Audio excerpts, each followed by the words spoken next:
araw ng linggo. Good luck sa mga pauwian ngayon mga kalapatids. At linis tayo ng loop. Tirik na tirik yung araw. Linis natin yung loop. Tara. Tingnan nyo ito mga kalapatids. Naglagay tayo ng ano dito, net. Yan, sa ilalim. Lagyan natin. Yan, para hindi makalusot si shawarma. Yan.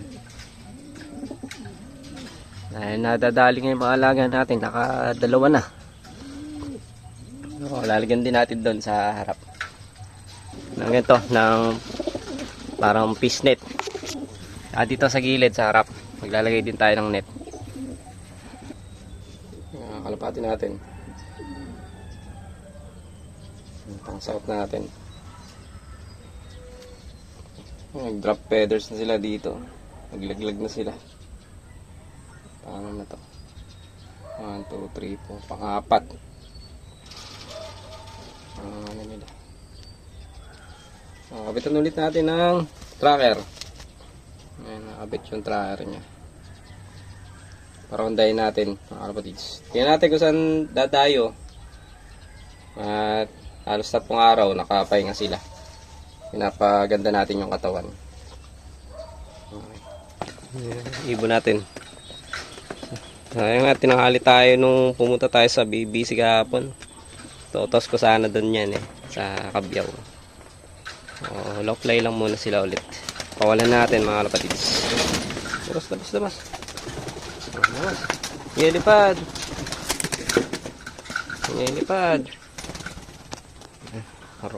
Ronda.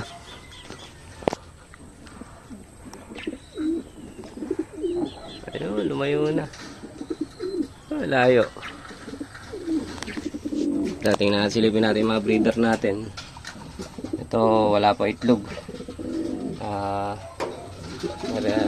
Hindi nagpisa. Ito meron pa. Ibon natin. Nakalimlim. Masin Leyte finisher natin. Tsaka Santa Ana finisher. Pinag-bilnid natin. Ito, paring Joel. Shoutout paring Joel. Kapatid na overall. First overall. Ito yung box perch. Hindi ko pa na ikakabit. Ilagay ko lang muna dito sa loop para di maulan.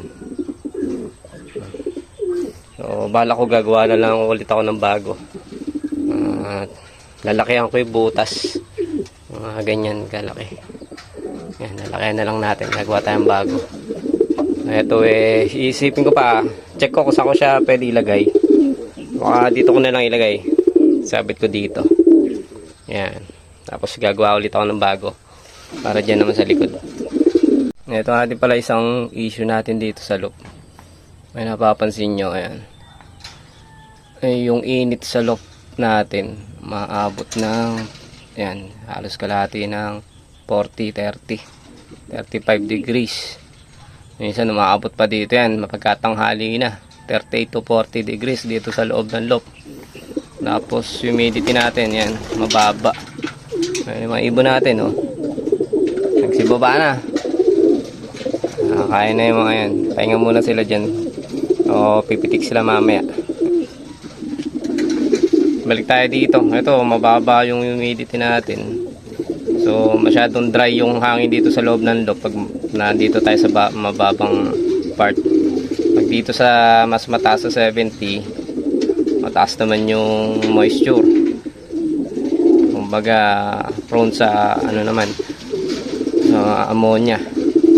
So, dapat nandito lang tayo sa safe zone. So, dahil nga dito yan, mainit masyado yung natin, yung plain sheet. Ang gagawin ko, magdodoble tayo ng ng kahoy dito sa loob. Tapos maglalagay din ako ng ganyan dito sa may gilid, reflector ng init. Tapos saka lalagyan natin ng mga kahoy.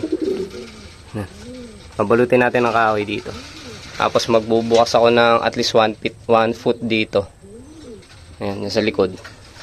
Para idaloy ng hangin na may nilalabasan ng init ng hangin. Saka dito sa taas Gagawa din tayo ng ano, labasan ng init ng loft. Tsaka pasukan ng hangin din. Parang louvers type.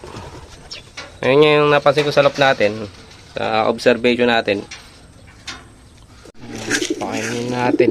Natin pumasok.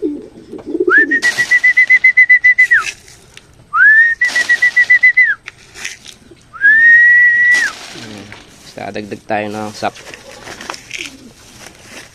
Gawa natin sap. Pellets. Pag low fly sila, ganyan ginagawa natin. Grits. Nasamahan na rin natin ng grits. Ayan. Grits. Tapos meron din tayong minerals, pink minerals.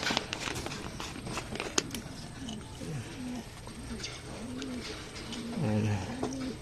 Okay, kainin din natin itong mga breeder natin.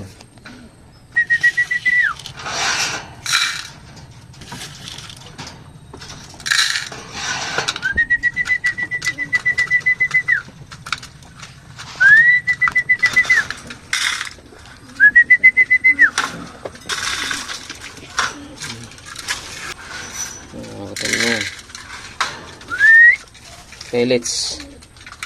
Lagyan natin ng pellets. Konti lang. Ito na ibon natin. Pasok na kayo. Ay, isa si Grisel. Tracker. At yun, update natin ngayon mga kalapatids. Mga kalapati natin. See you tomorrow. See you next week. Thank you mga kalapatids. Peace out.